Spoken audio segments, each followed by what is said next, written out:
पाप करते चले जा रहे हैं जन्म जन्म से। अब समझाओ तो समझ में नहीं आता। उनको चमत्कार दिखाओ कि आज बोले नाम तो जीवन में कभी दुख ना मिले बस। और जो कमा के रखा है उसको कौन भोगेगा? अवश्यमेव भोक्तव्यम कृतम कर्म शुभाशुभम।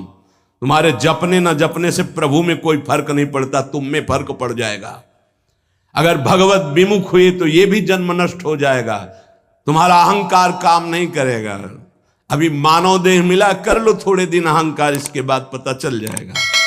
इसलिए अहंकार छोड़ो, शास्त्राज्ञा, संत आज्ञा, गुरुजनों की आज्ञा का पालन करो, जिससे तुम्हारा हृदय महान हो जाए। उस महान को प्राप्त करने के लिए हृदय महान चाहिए।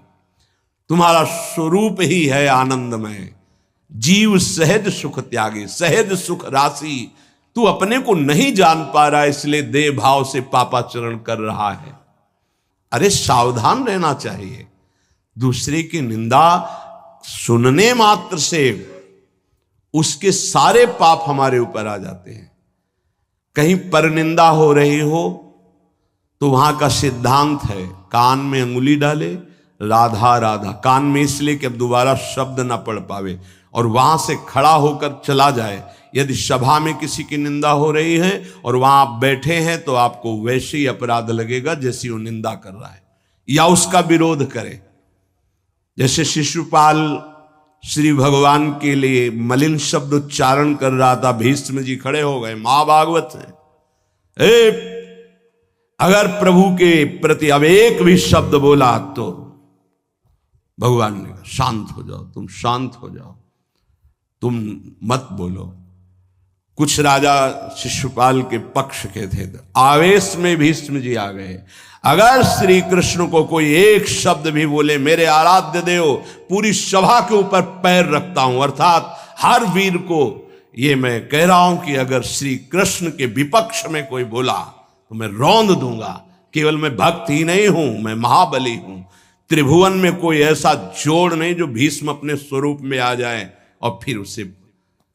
वही भीष्म जी जब अधर्म के पक्ष में खड़े हो गए, पांडवों के विपक्ष में, वही भगवान पांडवों के पक्ष में तो दंड मिला, 6 महीना बाणों की शैया पर पड़े रहे। अधर्म के कारण परास्त हुए ने। ऐसे महावीर महाभागवत को कोई परास्त कर सके असंभव। परम पावन गंगा जी के गर्भ में रहे, जिन गंगा जी का एक बूंद भी अगर शरीर छूटते समय चला जाए तो परम पद मिलता है, उनके गर्भ में रहे। अगर अधर्म का पक्ष ले लिया गया, अधर्म हो रहा है, सभा में बैठे हैं, तो उसी समय तेज नष्ट हो जाएगा, पुण्य नष्ट हो जाएगा, पाप का भागी बनेगा। जैसे भीष्म जैसे महापुरुष को भी बनना पड़ा। सभा में उधर ही बैठे और वहीं ही महाभागवतों की निंदा और अपमान हो रहा है। खड़े होकर चले जाना चाहिए, जैसे विदुर जी खड़े हुए और छोड़ दिया, आज के बाद तेरा अन्न नहीं पाएंगे दुर्योधन, इस सभा में नहीं आएंगे। जिस सभा में धर्मात्माओं की निंदा हो, सभा का त्याग कर दे। एकांत फूस की झोपड़ी बनाकर रहना पसंद, भिक्षा मांग के खाना पसंद, अधर्मियों का अन्न नहीं, अधर्म सभा का सेवन नहीं। तो भगवान विदुरानी जी के घर गए थे। पर निंदा सुन श्रवण मलिन, बचाना चाहिए श्रवण इंद्री को। जहां किसी की निंदा हो, अब तो शौक है इस बात का, निंदा करने का और सुनने का एक व्यसन है। अपने को बड़ा अच्छा साधक मान लेना, दूसरे को हे मानकर उनकी निंदा करना, ये क्या कर रहे हो? अपने जीवन को गर्त में गिरा रहे हो। पर निंदा किए ते आवत नहीं कछु हाथ, मूर्ख पर्वत पाप को ले चल अपने साथ। बचन दोष पर गाए, दूसरों की विषय की चर्चा करने का समय कैसे मिलता है लोगों को? नाम जप करो, अपने विषय में सोचो, तुम्हारा मंगल कैसे होगा, तुम निष्पाप कैसे होगे, तुम्हारे दुखों की निवृत्ति कैसे होगी, तुम अपने कर्तव्य का पालन कैसे करोगे, तुम्हारा धर्म क्या है, इस विषय में सोचो। दूसरों के विषय में बोलने की हमारे पास समय वृत्ति कैसे है? न तो वृत्ति होनी चाहिए न समय। पर निंदा सुनकर श्रवणेंद्री मलिन हो गई और पर निंदा करके वचन मलिन हो गए और अपने प्रभु से विमुख होकर, हरि से विमुख होकर सब अपवित्र हो गया। शरीर अपवित्र, इंद्रियां अपवित्र, हृदय अपवित्र, स्वभाव अपवित्र। तुलसीदास व्रत दान ज्ञान तप शुद्धि हेतु श्रुति गावे, राम चरण अनुराग नीर बिनु मल अति नाश न पावे। खास बात कह रहे हैं, शास्त्रों में बहुत वर्णन है।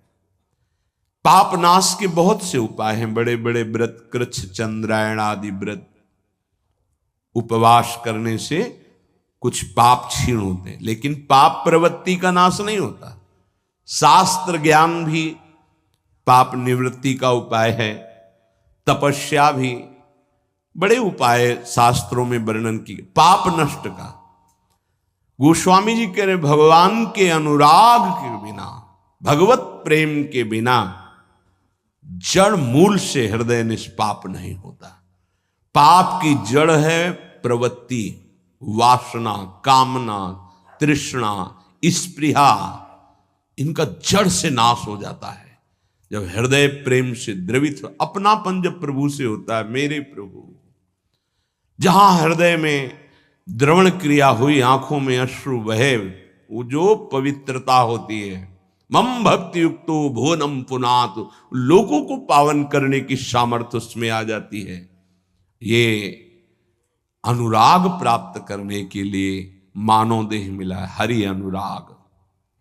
प्रेम प्राप्त करने, कहां प्रेम लग, जरा सी बात हमारे प्रतिकूल हो, हमारी गुरु निष्ठा, भगवान निष्ठा, पता नहीं कहां माया किस कोने में कर देती है कि उस समय में हम केवल उस सामने अनुकूलता को देखते हैं, प्रभु को नहीं देखते, प्रभु के विधान को नहीं देखते। ये नहीं समझ पाते कि हमारे सामने प्रश्न उपस्थित हुआ है, अब हमें अपनी इष्ट निष्ठा, गुरु निष्ठा को परिपक्व रखना है।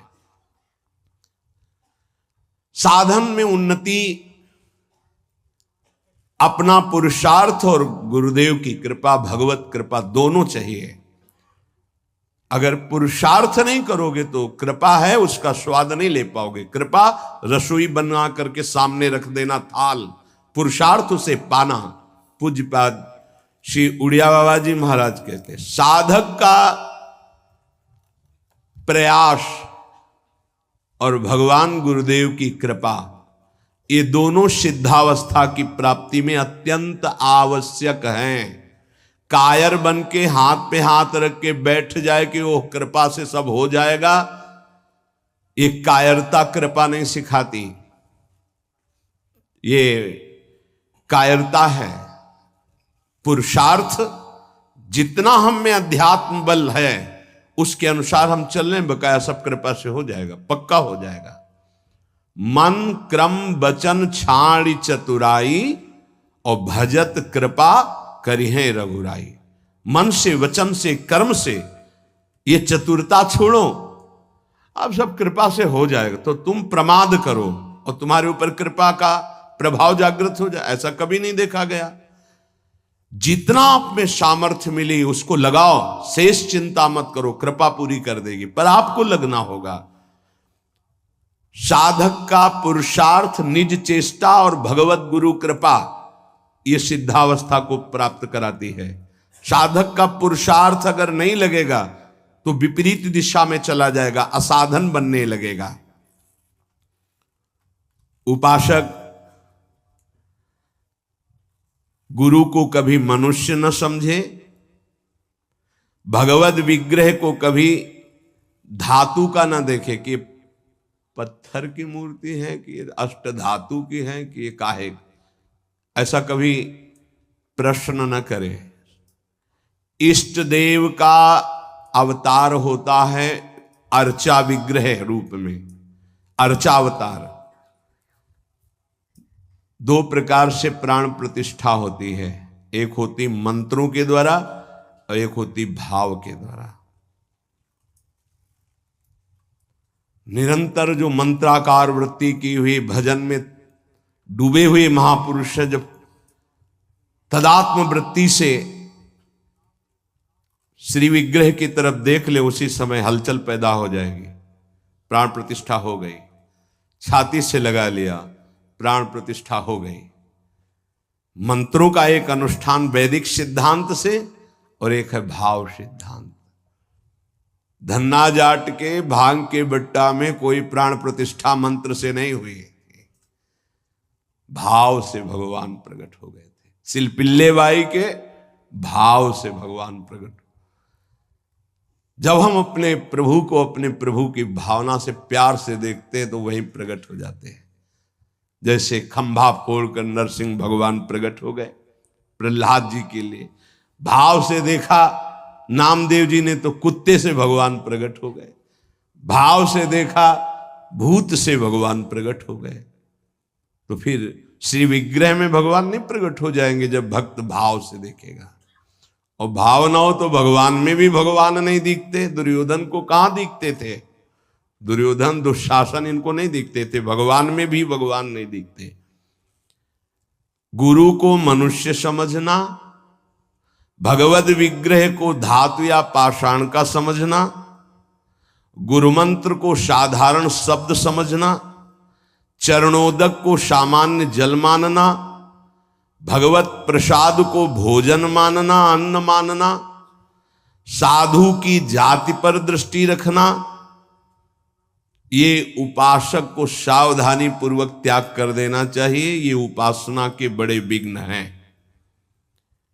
यदि ऐसा भाव बना रहेगा तो उपासना सिद्ध नहीं होगी। कभी कभी चूक हो जाती है। प्रसाद में अन्न या फल दृष्टि नहीं रखी जाती, सिर्फ प्रसाद। और वैष्णव पद्धति है, प्रसाद का किनका मुख में अगर डाल लिया जाए तो कोई भी व्रत भंग नहीं होता, चाहे निर्जला ही क्यों न हो। भगवत प्रसाद में ये भाव नहीं रखा जाता कि ये अन्न है या अमुक वस्तु है, नहीं। प्रसाद में यदि भोजन अन्न वस्तु, आज अन्न है तो कल प्रसाद कैसे हो जाएगा? प्रसाद तो सिर्फ प्रसाद है और उसका किनका डालने से हर व्रत की पूर्णता होती है। चरणामृत, जैसे जो लोग नहीं जानते, वो जब बटता है तो बोले थोड़ा जल हमको भी दे दीजिए। जल नहीं है, चरणामृत है। चरणामृत को जल समझना, प्रभु के सामने जाकर के पूछना ये मूर्ति काहे की है? पत्थर की है, संगमरमर की है, ये धातु की है? बड़ा अपराध कर रहे हो। ऐसा कभी प्रभु के श्री विग्रह के सामने नहीं। ये संत किस जाति के हैं? ऐसा कभी नहीं। गुरुदेव साक्षात परब्रह्म तस्मै श्री गुरुवे, ऐसा भाव कहाँ हो पाता है? परब्रह्म परमात्मा भाव गुरुदेव पर हो पाना है तो बड़ी मुश्किल की बात है। यहां तो साधु भाव ही हो जाए बहुत बड़ी बात है कि ये संत है। पूर्ण मनुष्य बुद्धि बनी रहती है। इसीलिए हमको अपने गुरुदेव में आराध्य देव नहीं दिखाते, नहीं तो गुरुदेव अपने स्वरूप को ही तो दिखाने के लिए विराजमान है। इसमें शिष्य के नेत्र की बात है। गुरुदेव तो कृपालु हुई है। जब हरिव्यास देवाचार्य जी अपने गुरुदेव के पास आए तो जब शिष्यत्व की बात की तो उन्होंने कहा तुम्हें कुछ दिखाई दे रहा है? बोले नहीं, जाओ 12 वर्ष गिरिराज जी की परिक्रमा। फिर आए, राधे राधे। अब कुछ दिखाई दे रहा है? बोले नहीं, फिर जाओ 12 वर्ष। 24 वर्ष राधा राधा रटते हुए गिरिराज जी की परिक्रमा लगाई। जब आए बोले अब दिखाई दे रहे? बोले हाँ, आपकी गोद में प्रिया प्रीतम विराजमान है। ये अब दृष्टि आई। गुरु को मनुष्य मानना, प्रायः मनुष्य ही मानते हैं। हमें लगता है कि 1000 में कोई 1-2 ऐसे होंगे जो ये भाव हो कि गुरुदेव हमारे ब्रह्म हैं। छवि या मूर्ति विराजमान करके तो पूजा सब करेंगे, लेकिन मनुष्य बुद्धि या बहुत संत बुद्धि, उसमें भी प्रश्नवाचक चिन्ह। साक्षात पर ब्रह्म कहने को तो सामने जाके बोलेंगे गुरुर ब्रह्मा गुरुर विष्णु गुरुर्देव महेश्वरः गुरु साक्षात पर ब्रह्म तस्मै श्री गुरुवे नमः। विचार करो, इसमें से एक भी माना है तुमने? गुरु को ब्रह्मा माना है या हरि माना है या शिव माना है या साक्षात परब्रह्म माना है, बड़ा मुश्किल है। केवल कह देना अलग, बोले होना भी तो चाहिए साक्षात परब्रह्म। केवल बातों से कोई परब्रह्म थोड़ी हो जाता है। तो पाषाण में परब्रह्म था क्या? वो तो अव्यक्त था, तुम्हारे भाव से व्यक्त हुआ ना। तुमने परब्रह्म की भावना की तो मुस्कुराता हुआ ब्रह्म प्रकट हो गया। तो गुरुदेव तो चैतन्य ब्रह्म है। आपकी भावना यदि हो जाए, कुत्ते से विट्ठल भगवान प्रकट किए, तो भावना ही तो की प्रभु प्रभु सूखी मत खाओ, थोड़ा घी रोटी मिला, नाथ आपके लिए ही तो है। तो ऐसे देखो साक्षात विट्ठल भगवान गुरुदेव में, प्रभु आपका सर्वस्व, आपका प्राण मन तन सब, मैं आपकी ही तो उपासना कर रहा हूं, मुझे और कोई भगवान नहीं चाहिए। बस आपका साक्षात्कार हो, आप प्रसन्न हो जाएं, आपकी अधीनता। ऐसा कहां? ऐसा होगा तो भाव बदल जाएगा। गुरुदेव के प्रति परब्रह्म भाव हो जाए तो साधक को कुछ करना नहीं पड़ेगा, अपने आप उसके अंदर समस्त दैवी संपदा प्रकाशित हो जाएगी। परब्रह्म भाव होना बहुत कठिन है। गुरुदेव के प्रति परब्रह्म भाव हो गया तो उस भाव की सिद्धि होगी, चराचर जगत में परब्रह्म भाव हो जाएगा। क्योंकि गुरुदेव अखंड मंडलाकारम व्याप्तम चराचरम, तो चराचर में परब्रह्म भाव होते ही वो जीवन मुक्त हो जाएगा। बहुत कठिन बात है। इसलिए उपासक इस भाव को सिद्ध करे। गुरुदेव साक्षात परब्रह्म, भगवद विग्रह साक्षात मेरे इष्ट देव, चरणोदक, अहो भाग्य जो हमें चरणामृत पीने को मिल रहा है, कोई जल नहीं। और गुरुदेव का मंत्र, ये कोई शब्द नहीं है, साक्षात इष्ट देव मिल गए, मुझे मंत्र मिल गया तो। पर ऐसी बुद्धि कहां है? पड़ा है एक कोने में हृदय में मंत्र, उसका बार बार स्मरण नहीं, बार बार दुलार प्यार नहीं मंत्र का। आप देखो मंत्र को कितना प्यार करते हैं आप। मंत्र का प्यार है बार बार स्मरण करना, दुलार करना, तो उसी का जागरण होगा। तो वही प्रिया प्रीतम निकुंज सब उसी में छुपा है। ये जो मंत्र है ना, इसमें सब कुछ छुपा है। मंत्र की ही व्याख्या चतुरासी जी है, निज मंत्र की व्याख्या चतुरासी जी है। चतुरासी जी की व्याख्या 42 लीला और वृंदावन दास चाचा जितने भी पद गाए सब चतुरासी जी की व्याख्या है। और 84 जी निज मंत्र की व्याख्या है। ये अंदर की बात समझ। मंत्र मिला मतलब पूरे निकुंज की चाबी मिल गई। बीज मंत्र इसी को कहे, इसी से पूरा निकुंज रूपी वृक्ष प्रकाशित हो जाएगा। इष्ट देव में, गुरुदेव में जितना तुम्हारे भाव की कमी रहेगी उतना ही उपासना असफल रहेगी। जब अपने इष्ट देव के पास कोई जाता है, जैसे यहां से कोई बोले कि बरसाने जाए, हे सुनो श्री जी को हमारी भी दंडवत कर, अहो भाग्य आपके कि आप श्री जी के दर्शन करने जा रहे, हमारी दंडवत कह देना, हमारी स्मृति, हमारी भी अर्जी लगा देना। कोई आपका है, ईर्ष्या तो नहीं होगी ना, द्वेष तो नहीं होगा, उसके प्रति जलन का भाव तो नहीं होगा कि तो श्री जी के दर्शन के लिए जा रहा है। ऐसे यदि हमें गुरुदेव से प्रेम है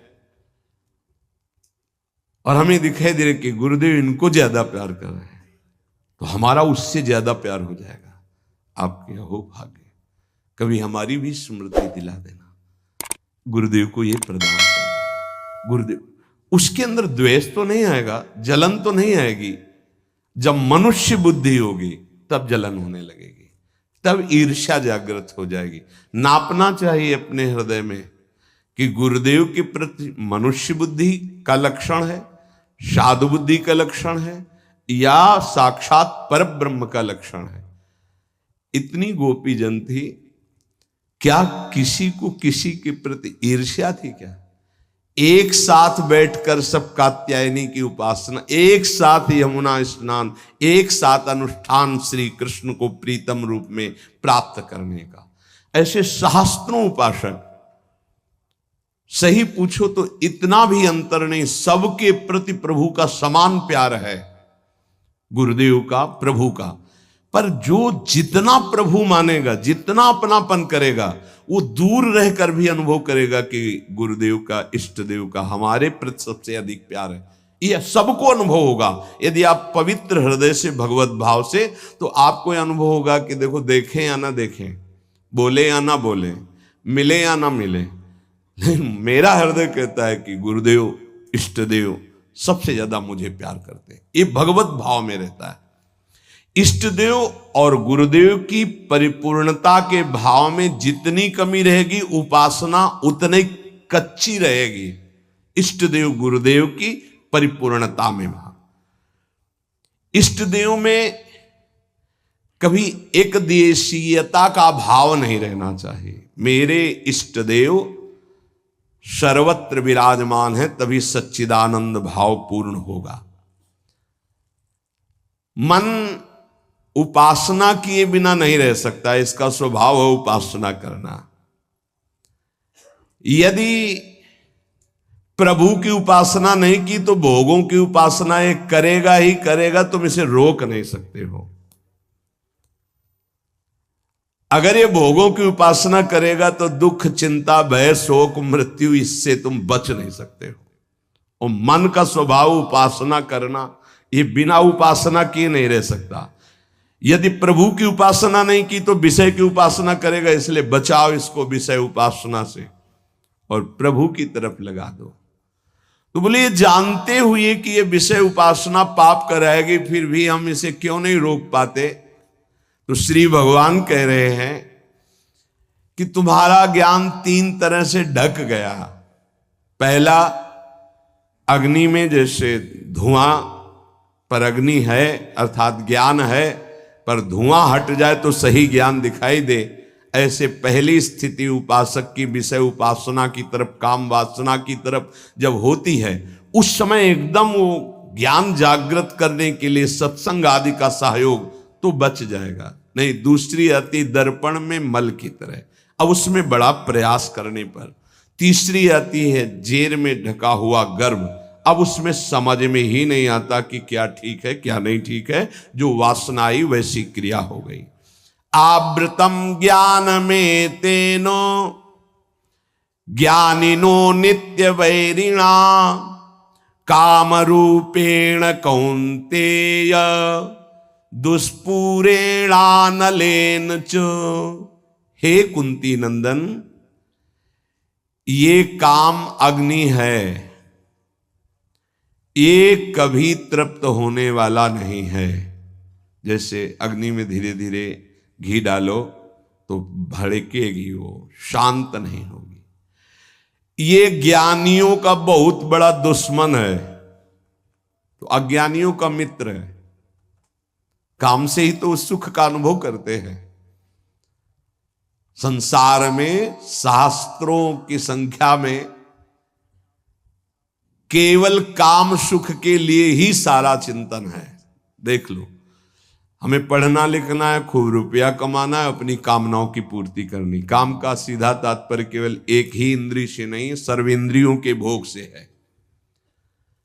अगर ये दुश्मन है तो किनका है? जो इस संसार रूपी महान दुखालय से मुक्त होना चाहते हैं। वैसे है तो दुश्मन उनका भी, क्योंकि दुख, शोक, चिंता, भय, पाप आचरण कराता है, पर वो मित्र मानते हैं, इसी से वो सुखी होना चाहते हैं। ज्ञानिनो नित्य बैरिणा, ज्ञानियों का ये दुश्मन है। तो कोई ऐसा न समझ ले कि ज्ञानियों को भी काम परास्त करता है क्या? तो यहां ज्ञानी शब्द शास्त्र ज्ञानी से, ब्रह्मबोध से नहीं है। ब्रह्मबोध संपन्न महापुरुष के हृदय में नहीं स्वात्मा रामम विषय मृग तृष्णाम भ्रमयति, भ्रम पैदा ही नहीं कर सकती माया। जहां आता है जो ज्ञानिन कर चिता परई बरियाई विमोह बस करई, वो शास्त्र ज्ञानी, ब्रह्मबोध संपन्न महापुरुष नहीं, वहां गुंजाइश ही नहीं है। जैसे भगवत प्रेमी महात्मा नहीं, अभी वैदी भक्ति, गौड़ी भक्ति तक हो सकता है, लेकिन अनुराग, जहां अनुरागात्मिका भक्ति जागृत हुई, प्रेम लक्षणा भक्ति, वहां प्रवेश नहीं किसी विकार का। ऐसे ही शास्त्र ज्ञान साधना तक हो सकता है काम का प्रभाव, लेकिन ब्रह्मबोध संपन्न महापुरुष के हृदय में नहीं। ऊसर बरसई तृण नहीं जामा, संत हृदय जिम उपज न कामा। भगवान कह रहे हैं दुष्पूरेणा नलेन च, ये कभी पूर्णता नहीं होती काम में। अग्नि में घी की आहुति सुहाती सुहाती डाली जाए तो कभी वो बुझेगी नहीं, बढ़ती चली जाएगी। ऐसे ही कुछ लोग सिद्धांत कहते हैं भोग से योग। भाई शास्त्र तो आज्ञा नहीं करता ऐसा। न जातु कामः कामानाम उपभोगेन साम्यति हविषा कृष्ण वर्तमेव भूय एवाभिवर्धते। कभी काम भोग से कामनाओं की शांति नहीं होती और बढ़ती है जैसे आग में घी डालने से। कलयुग है, बड़े सिद्धांत चलेंगे। कलयुग में शास्त्र विरुद्ध आचरणों की बाढ़ आ जाएगी। शास्त्र सम्मत चलो, परिपक्व अवस्था आएगी तो सिद्ध हो जाओगे। सिद्धों का नाटक न करे, नहीं तो माया जब अपना नाटक खड़े करेगी तो आप टिक नहीं पाओगे। और जो सिद्ध हैं उनके आगे से लजाकर भाग जाती माया, अपना कोई प्रभाव नहीं दिखा पाती। नाटक मत करो, ईश्वर की माया बड़ी प्रबल है, डरते रहो। जब परिपक्व अवस्था आ जाएगी तो भ्रम ही खत्म हो जाएगा। आजकल नए नए सिद्धांत बनाए जाते, नई नई बातें प्रकट की जाती हैं। ये समझ में नहीं आता कि शास्त्र सम्मत आचरण करने वाला महापुरुष ही सिद्ध होता है, शास्त्र विरुद्ध आचरण करने वाला नहीं। जिस समय माया ये देखेगी कि तुम मायापति के भी ऊपर सिद्ध हो गए हो, फिर वो जब प्रश्नवाचक चिन्ह खड़ा करेगी तो फिर नहीं निकल पाओगे। यहां बड़े बड़े झुक के निकले हैं, कोई भी हो। इसलिए हर उपासक से प्रार्थना है कि दंभ नाटक पाखंड न किया जाए। धैर्य पूर्वक चलोगे तो सिद्ध हो जाओगे। तुम्हारा जन्म ही हुआ है सिद्ध होने के लिए। कभी भोगों से योग की प्राप्ति नहीं होती। जगत गुरु भगवान श्री कृष्ण से बढ़कर कोई ज्ञानी नहीं है। त्यागात शांतिरनंतरम भगवान के शब्द हैं, और ये भी भगवान के शब्द हैं। और लोगों का मन यही चाहता है कि कोई ऐसा मार्ग मिले जिससे मनमानी भोग भोगने को मिले और योग भी हो जाए। फिर क्या है, फिर तो भीड़ वही लगेगी जहां भोग से योग है। भोग त्याग से योग, उसमें तो कोई बिरला। कोई एक पाव भगत जी में मोरी। आज शास्त्र की मर्यादा को ही नहीं समझा जाता है। जो जितना मन, फिर अंत में बड़ी दुर्गति होती है। मनमानी आचरण करने वाले की अंत में बड़ी दुर्गति होती है। इसलिए सावधान, तस्मात् शास्त्रम प्रमाण। आज तक ऐसा कोई सिद्ध महापुरुष नहीं हुआ जो शास्त्र मर्यादा के विपरीत आचरण सिद्ध होके करता हो।